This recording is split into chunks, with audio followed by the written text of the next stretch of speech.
Coach, the Clippers can pressure a defense with the best of them, obviously, but from your perspective, what makes it so difficult to pick these guys up from three? Yeah, they put a lot of pressure on you. Their ability to crack you off the dribble and then post you up and also catch and shoot, multiple pick and roll players. If you're not reading the ball correctly, you're going to be late getting out. And we were. And so that put enormous pressure on us. But they also, to their credit, and there's a reason why they have that record, they play very hard and they play very unselfishly.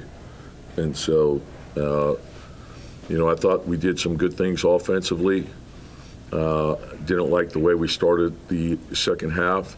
And then there was a sequence of loose balls and long rebounds that we didn't get to that led to three-point shots for them. And so we got to find a way to come up with those. And, if we do, then we'll be more successful. But I thought offensively it was good. Defensively, it's not what we would have liked. Brian Mahoney, AP. Hey, Tom, you got shot the ball very well early. Did it kind of lure you into maybe a pace of a game you didn't want to play with a team like that? Well, I think the thing is you have to play 48 minutes against them, and I thought we played overall very well in the first half, but the start of the third quarter, we started slowly and it gave them a cushion, and then we played from behind, and that made it different for us. And we knew they would come out aggressive to start, and we have to match that intensity. And so when we do, we're very good defensively. And I thought when we shared the ball, I thought we made a number of good reads when the ball hit the paint. And 115 points should be good enough to get a win.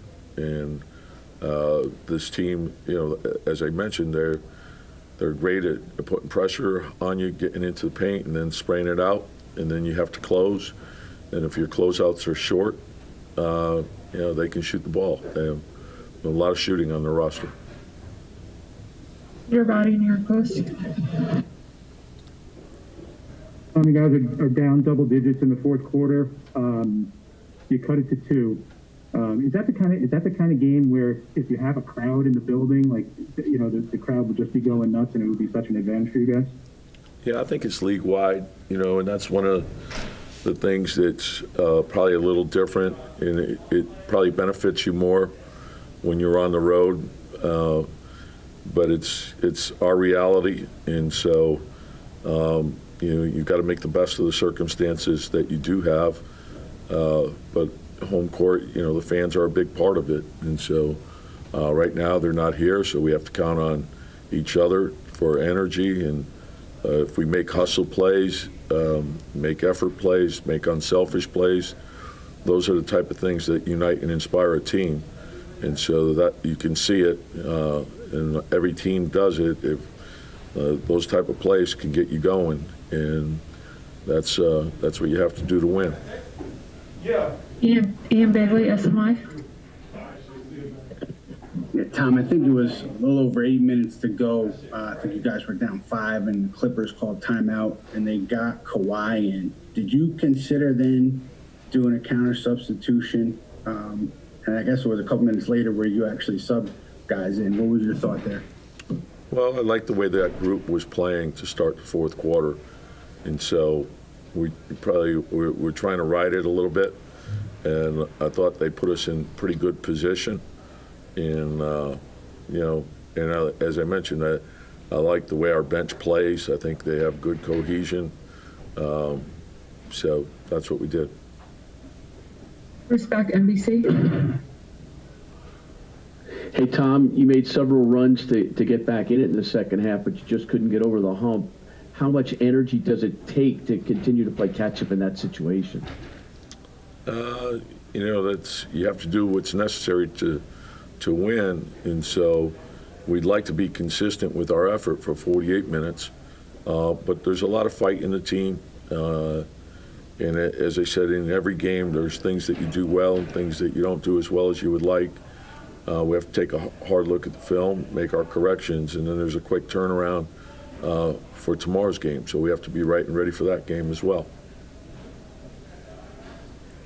Steve Popper, Newsday. Hey, Tom, I think midway through the fourth, there was a sequence where you called 2 timeouts in, I think, 17 seconds. Was that something you saw you didn't like, or just trying to keep it from getting away? Or Yeah, well, I think when you get to that point in the game, if you're also trying to kill runs, and I know like with their team, they can put 10 points on you in a hurry. So you have to make corrections, when you feel you need to, and sometimes just getting, the stoppage in play and then getting organized can help. Last question, Mark Berman, New York Post. Hey, Tom, you talked about getting ready for tomorrow's game. Is there still some special feeling going back to Chicago, even though there's no fans there to cheer you? Well, obviously I spent a lot of time there and I certainly enjoyed it, but that could be said for a lot of teams, unfortunately. So, but it's a great city, great organization, great tradition, and so I'm fortunate just to be part of this league. But I enjoyed my time in Chicago for sure.